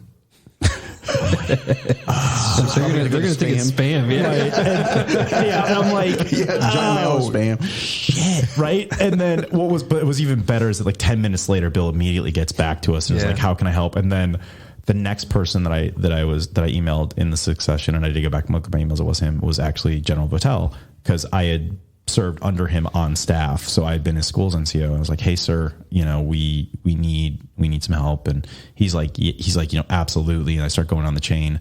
So there's 7 when he hits the road. And by the end of that first trip, it was 35? Yeah, 36 stories. And the thing is like, to your point, it was all happening in real time. It was all like, hey, Beau's in Texas. Great. I've got someone in Texas. Like, where is he? Austin. Oh, cool. We've got, it's all. That's cool. There was and the thing about this project too, no one said no. Yeah. The only time we got a couple of times we got I can only do it on this day or this time, and it didn't work out just because of like coordination or, you know, things like that. Or, you know, or someone's like, hey, I'm out of the country or whatever. But no one flat out said no for this entire thing. Like it was funny because I'm telling them, like, you guys, business is not like this. And it was funny because like the project the creation of it was so smooth. And then like we get to the back end of like, how do we market it? How do we finish production? How do we sell it and everything? And that's when all the business problems came in. And I'm like, this is what I was telling you guys about. But making it, no one said no. It's funny because you brought it up, and people that are listening, and there's no video. Dan looked at me immediately when Tom just said that, because we're both thinking of the same story. But there was an instance where I was staying in a cheap motel in Moab, Utah. And this was kind of like my day off, if you will. I was like out swimming in the Colorado River, and it was half frozen. And like leave the light on for you. So I bet, yeah, basically. He likes those. That's his thing, man. Yeah, dude, he is a Route 66 Americana guy. God bless you. Oh, look at his Instagram. I've fallen asleep in horse troughs before. Like a bed that looks somewhat clean and a hot shower. I'm like, that's fine. So I'll stay in like the rundown. Courtyard Marriott are better, boys. Yeah. Just so we're clear. I'll stay in like the rundown $45 motel. But anyway, it was probably 8:00 at night. And that was West Coast time, Pacific time. And Dan calls me and he's like, hey, there's this girl, Sophie, that should be calling you. And I need you to interview her for the book. And I was like, oh, okay, well, where is she at? And then he was like, you'll never guess it. She's on her way to Moab right now. And she lives in She her was van. like 15 minutes from Moab. So I immediately was like, are you kidding me? And he's like, yeah, like this is a story that we need to have. She's on basically your way on her trip because she lives in her van. She's been doing it for like 10 months at that point. So like I called her up and I was like, hey, is this like nomadic Sophie, like who lives in her van? And she was like, it is. And I was like, you just talked to Dan. I'm in Moab right now. If you'd like to meet up, I know it's dark right now, but maybe tomorrow morning we can wake up early and take your photo. And she was like, yeah, I have a meeting early in the morning, but let's make it happen. And then she's like, I haven't showered in like 4 days. And I was like, I have a hotel room. I can step out for 20 minutes. You can take a shower and all that. But it was just funny because it was like the crazy hectic timing to line things up. On the back end of that, so every time we would interview a new veteran, we would always say, hey, do you know anybody else who has a really good story? I was going to ask you that. So how did it grow from there? Was it people going, oh my God, you need to go talk to Paul? Yes, absolutely. Okay. So this was somebody. Paul, you're not in there, but I just, you're well, standing invitation, standing O for volume 2. You're 72. Deal. Yeah. Yep. Actually, we'll make you 75. I like it. You see what I'm saying? Yeah. I like it. Yeah. I like it. I'm sorry, go ahead. Yeah. But yeah, I was talking to another veteran that we were lined up for a future interview, and I was asking him, "Hey, who do you know?" and stuff, and he connected me with Sophie, and then I called Sophie, and I was talking to her about the project and everything, and she was like, "Yeah, so I'm on the across the country right now. I don't know like how we're gonna make this happen because it's gonna be difficult, but." She was like, "Well, I'm on my way to this place in Moab," and I was like, "Wait, what? Really?" I was like, you're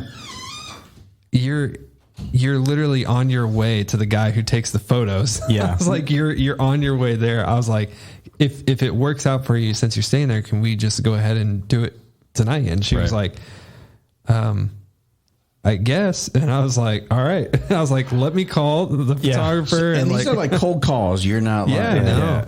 Well, I'd say probably about 50% of them were like somebody would introduce us in a text or introduce us in an email or something like that. Yeah, but it's still cold because it's like us, meeting. Well, it was always me that was reaching out for the most part at first. So it was me just reaching out and calling, and they'd see a random number, and I'd be like, hey, I'm photographing and doing this book.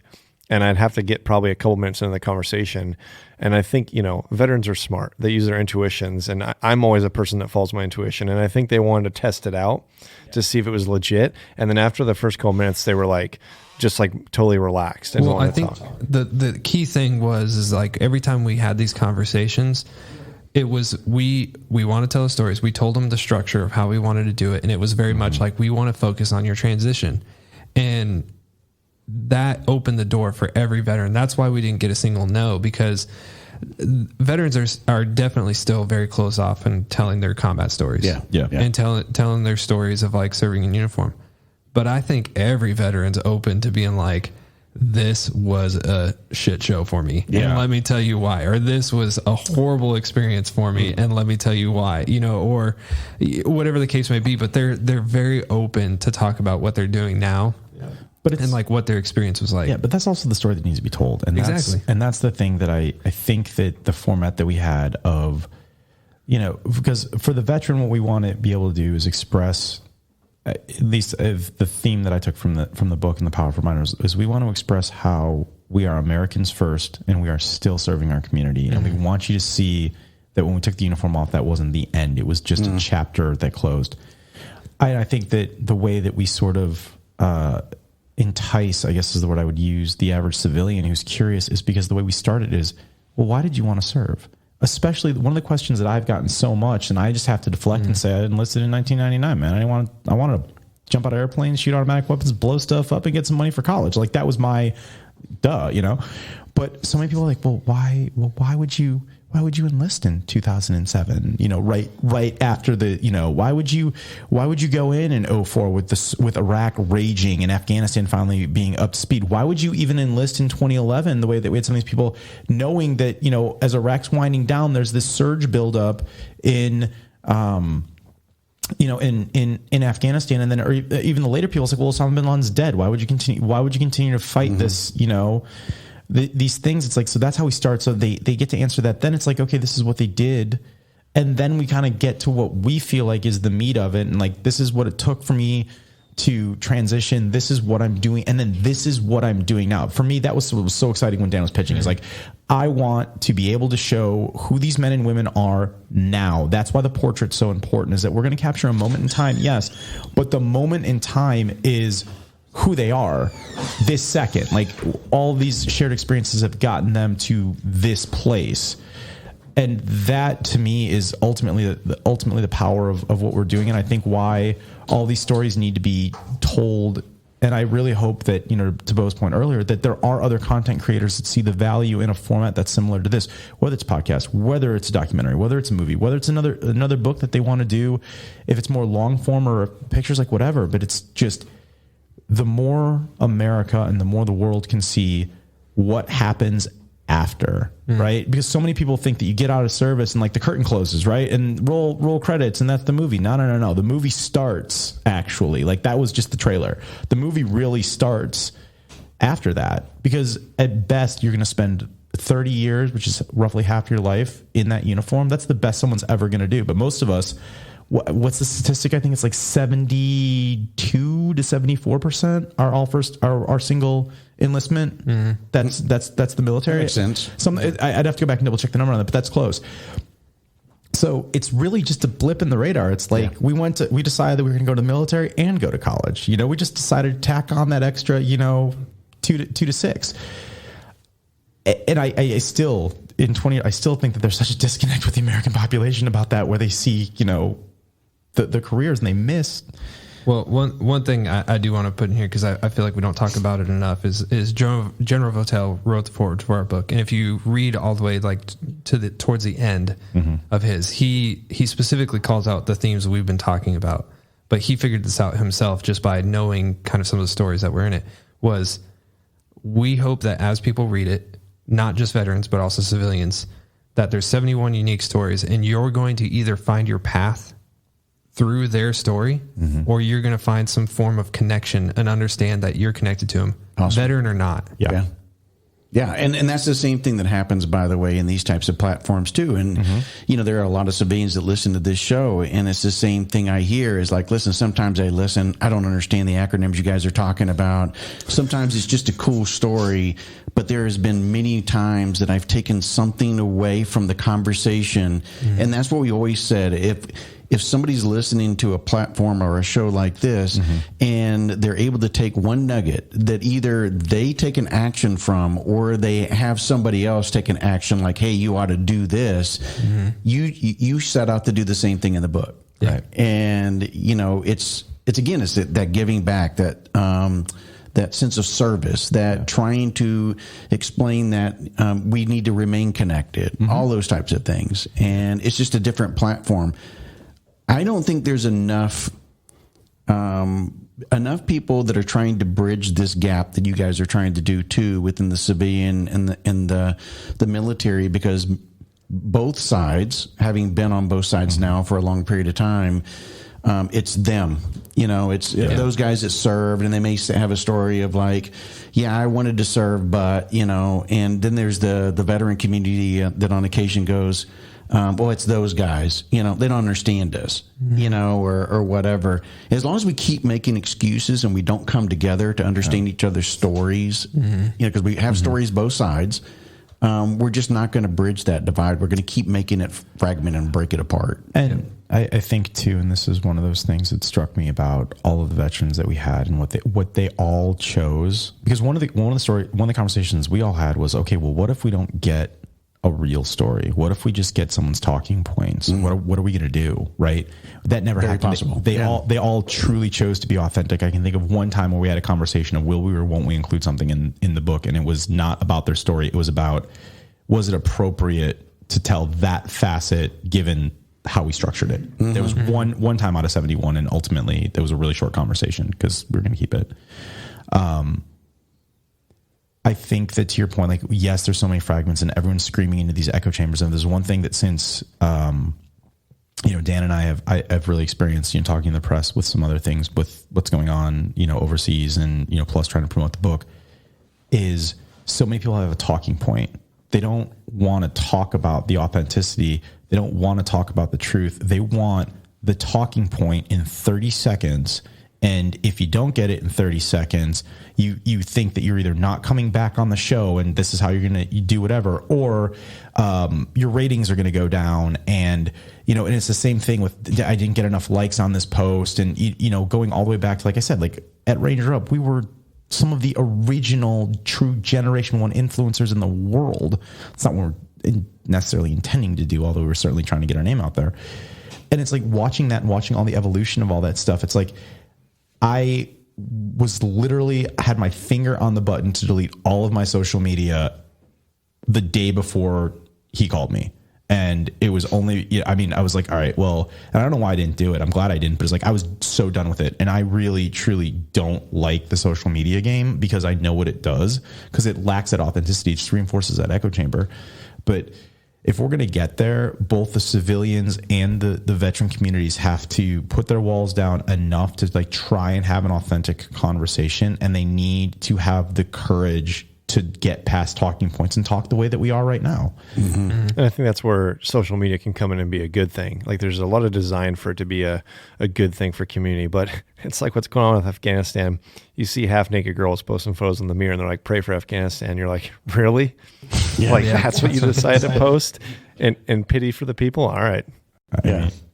It's that's a whole nother thing. But I do think that I also think, and kind of to the point of it just being 20 years, I think that there's maturity on both sides of that aisle, to your point, Robert. And I think that's also why those conversations are slowly happening. I mean, like you said, Paul, like we couldn't have done the book 10 year at the 10-year war. I don't think that we were ready, but I think that that's starting to come around. And I think that the more we can have those conversations and the more we have conversations like this, the better off everyone is going to be. But it requires, it requires that humility and that authenticity. Yeah. That willing to say this, even like, even today, like it's kind of really embarrassing when you think about it, at least for me, to say that the thing that overrode my stress response wasn't being in combat. It was trying to sign for and then sell a house. Like those are the meltdowns of my life, but they are. It's just what it is, and I'm sure some people think that I'm a total dumbass for that. And I mean, I am a total dumbass, by the way. But I bet there's a lot of civilians out there that are trying to make their first home purchase right now, and they're like, I get it. I want to I was in the fetal position too. I forgot about it. So oh my God. I think, but that's illustrative of a point, and that's how the middle ground is going to be found. I think like we got to give a lot of credit to our civilian counterparts. They've been doing this the last 20 years. We've been doing this. Yep. They've been doing the civilian thing. I'm always thankful for Rob's friendship because he got out before me. Quite a bit before me. Yeah, let's not get into that. So when he got out back in the 1970s, I'm closer to Tom's age. Yeah. Hey, we'll right on this side of the table, buddy. Like all y'all youngins. But he's been doing the civilian thing. Actually, not. But we'll just stick with that for 10 to 15 years. So at the, I'm not going to go to my old first sergeant and be like, hey, how do I make it? Because he got out after I did.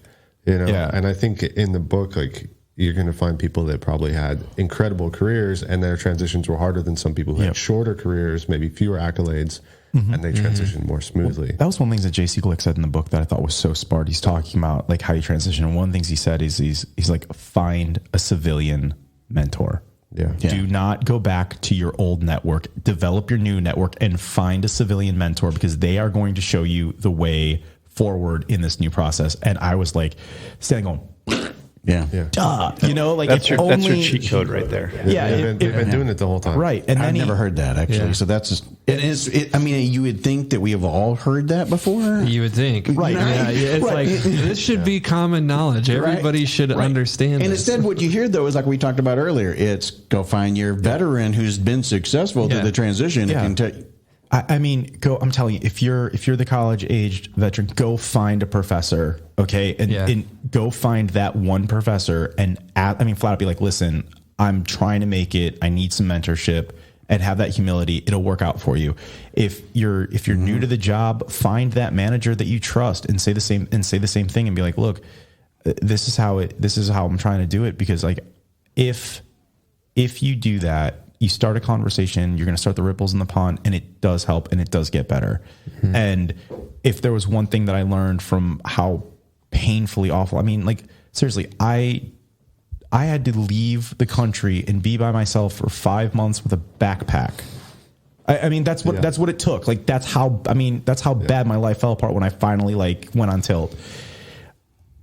But before I could come back and even think about it, like that's how much it built up for me over 15 years. And I get it, as with most things in my life, I'm an extremo, but you don't need to get there. The other thing he talks about is that have someone that you can mentor, whether it's a young soldier that you have, sailor, airman, Marine, from whatever you were, that you can advise, to someone, that's transitioned, or if you can even advise a civilian, which again could help bridge that divide. Right. Exactly. Have that, because if then you're building a forging a relationship and you're hearing it. But now you're starting to replace the things that you had in the military, which is good. You've got somebody that is looking up to you, that you're responsible to, foster some knowledge in them. You've got a mentor, which I found that was like the most jarring experience when I left the military. I'm like, you're supposed to tell me like what to do, right? And I'm a pretty independent guy, but I'm like, now mentors don't do that. Mentors listen.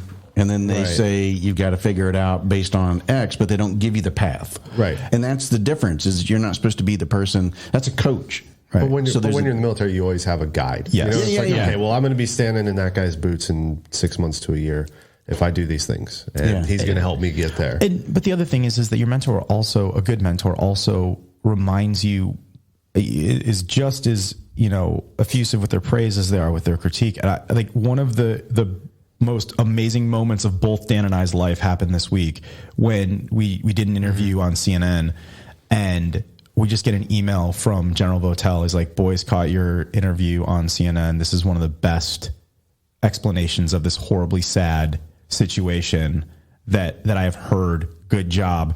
And Beau was on the text message chain too. Like, I screenshot, I'm like, I don't know what to do. I'm completely freaking out, because he didn't have to do it. He's a busy guy, but he took the time. He once again continued, and he has been one of my mentors. Like, and just to see that, and just to see that commitment to it, it was just this wonderful thing. And to your point, Paul, it's like, that's the thing. It's like, if you have a mentor and you're willing to develop someone that's your mentee, that is bridging those divides. That is filling those gaps. That is you finding your new tribe. And as you find that new tribe, and as you take the skills that you had and all the things that were positive from the military, and even some of the negative, and you start being able to transition it forward to that new career, you really are. Once I finally figured this out, and I say this with honest humility, but I just believe it. You are one of the best assets to any organization that you're in, as long as you fit that culture. If you're the cultural fit for it, and you've mastered that, I am going to work my butt off, I am adaptable and creative, and I will be a good team player because this is the culture for me, bring it. I will outperform everybody, not in an arrogant way, but in a way that, like, I've taken all of these skills and I've synthesized it. And then it's like, I also understand at that point that, like, hey, junior guy on my team, come here, let's do this. Like, let me show you how we're doing this, and not have that fear. Like you said, because in the military, you always remember, like, someone's replacing me. Like, I'm going to move up. The corporate world gets so bogged down in that. Well, how much are they making? Like, are they going to get the promotion? Like, all the water cooler garbage. It's like, you strip it away, right? And you don't think about it because you have this competitive thing already built in. It's like, I'm going to outwork you. Yeah. I'm gonna do my thing. And when you get there, that is when the world just opens up for you as a veteran. And that's where I see so many successful veterans. And I'm totally going off now. I'm totally going like veteran entrepreneurship coach mode. That's what Dad's laughing at me. Great. But it's like, that's what it is. That's the secret sauce. Yeah. Where can people find the book? Because now that it's come out and it's in print, or you're about ready to launch this thing, how are people going to be able to find it now they've heard the story? It's 20yearwar.com. I encourage everybody to go to our website to purchase it at 20yearwar.com. I know if you do a Google search, there's going to be another result right above ours. Don't click that link. Go one below it. Go one below it. To have the number one. No, that starts with an A. Unfortunately, Jeff Bezos pays for that with everything. But yeah, and also for all my Marines, and by the way, shouts to you guys. You do have to spell out 20 year. But if war. you fail to do so, it will still show up. Yes. we bought all the backlinks. Yeah. So go to 20yearwar.com. There's 2 versions of the book. There is a standard edition, which is just the book by itself, which again is still an incredible book. This is the one that we're looking the at one right you're here. looking at here. Okay. And then there's a limited edition, which we also have here, Beau, if you can grab that. It comes with a slipcase, so it's much cleaner. Looks good on a bookshelf or on a coffee table, or something like that. And then we also have a. So I know viewers aren't seeing this, but you guys are seeing it. So it's a nice slipcase. Yeah. And then we have a challenge coin with it too, which And by the way, as he gets it, for all our veterans, the challenge coin challenge doesn't coin's annoying. suck. Okay, one of the things when I was at Ranger Up, I'm just going to tell it myself, was like, oh, you guys are the Ranger Up guys, and like suddenly like the general that wouldn't give me a time of day when I was a specialist suddenly wants to give me like 5 of their coins, right? And I'm like, cool. And I'm like, back of my head, I'm like, man, this is so moto. This sucks. What were you guys thinking? Like, honestly, when these challenge coins got done, I'm like, I'm actually going to put that on my shelf. And Dan's like, I know, right? I'm like, it doesn't suck. What's cool about it that you guys did a really nice job. It's not your typical round coin or anything like that, but it's also numbered, which Cool. Yeah. So that aspect is really neat. So the limited edition, again, slipcase, challenge coin, comes with a leather flag patch that was handmade here in the U.S. So it's all numbered, limited edition. We only have 500, and we've already sold quite a few. Well, and it depends too. Like they're signed, so it's basically and they're like hand signed by all most of us, of the time, all 3 of us. Most of the time when people want to collect Cool. a book or they want something of value, always having it dated and signed, is going to add value to it. So having something limited, there's only 500 available. I believe we still have some limited editions available. I mean, if you go on 20yearwar.com, you can read an example story. You can see some of the photos. It just gives you plenty of information of how you can order. Give a shout out about your podcast again. So our podcast is Never Left Behind. Again, Same website. you can go to if you go to our business website, weareunitedvalor.com. You will find links to our podcast, some of our media that we've obviously been on the last last 10 days or something. Did you mention during that you're coming on the Mentors for Military podcast or anything? No plugs. Well, here's the problem with the media blitz, right? I love it. Here's the problem with the media blitz, really quick, is they're trying to fill a narrative, right? They're trying to get a veteran's voice for what's going on in Afghanistan. What you see on TV is like 30 seconds, really, in reality. Yeah. They barely even talk about the book. The amount of so the way our media blitz started is and I'm a hand of God. You want to talk about the positives of social media? I'm just complaining and I'm frustrated and expressing that on Twitter, on Mill Twitter with some of my fellow writer friends. I got a direct message, half a bottle of wine in, I can say that now because the interview's already gone, by the reporter. And he's like, hey, I'd like to interview you. I think that you've got a unique perspective. I'm like, yeah, sure. He goes, can I call you right now? And I'm like, all right. Like we said, fuck it, we'll do it live. And so he calls me and I'm expecting like 10, 15 minutes. We talked, Andrew and I talked for over an hour, and he's also a veteran. He was a medic, and he's like, yeah, I'm going to do this. And then I have maybe the most important meeting that I have for my day job for Q3 that morning, which was fine. And my world blows up and my phone is blowing up, and God bless my colleagues for letting me handle it. But since then I have done more interview stuff for 15, 20, 30 minutes to watch it be cut down to 15 seconds and just do like the Leonardo DiCaprio meme from Once Upon a Time in Hollywood, where you're pointing like, it's like you just have to think about it. Like, it's going back to the narrative. Like, you have to think about it. It's so like you have to like psyop yourself. You have to be like, what is the worst thing that I could possibly say? It's like SEER school. It really is. It's like, but the worst is that you can listen, think, pause, they get reply. to pick the soundbite. Yeah. Right. I love all the bad boys in the room are just like smiling about it. It's like you can listen, think, pause, reply, and do it right. But because they have the power of the edit and because they have the power of the cut, you're like, you literally took one sentence out. And I don't even know how they did it, because it was like, I try and like power through certain things I think are dangerous. And they still find a way to like, I'm like, God damn it. It's awesome you guys are getting the word out there. Yeah. You're doing it in these different platforms, though, because it's so important for something like this that needs to be circulated, that you have that opportunity to, even coming on this show or whatever. And I know you guys are kind of like on a junket right now where you're going around and doing those types of I look things. tired. Yeah. But it'll really pay off. And I'm excited for what you guys are doing and watching that journey, because it's a really important book that I do look for volume 2, and maybe even Paul to be in it. But I'm just joking. But I think he's probably not. But the idea and the concept and everything that's going on is really cool. And I do encourage everybody to go out to the website and buy it. Yeah. Buy the book, put it on, get the nicer version, because I think this is the limited edition is a really cool version. Yeah, absolutely. So Both of them are, by the way. Again, it's a 12 by 12. Yep. Huge. It sits on your coffee table or something like that. It's really meant to be a conversation piece. Yes. I think it'll be probably the biggest book in most people's homes. Yeah. Well, and not just that. I think businesses, it would be a great thing even to Absolutely. set there in a business in a foyer area where people are going to be waiting for whatever purpose, and it's a great book to pick up and demonstrate some of the veterans and things that they've done in their stories. So, guys, I appreciate you guys waking up so early and coming on our podcast. anytime. You're used to it from your back days in radio, but this. No, this was fun, and I just have to say, seriously, shouts to you guys, because we've talked for years, and I've followed this podcast for so long, and the work that you do in constantly pushing for the veteran conversation in a really authentic way, and a way that helps bridge that civilian veteran divide we're talking about, but really also challenges veterans in the way that I think veterans need to be challenged, is really inspiring. And I can honestly say, when like, yeah, come on, I'm like, we're going on Mentorship.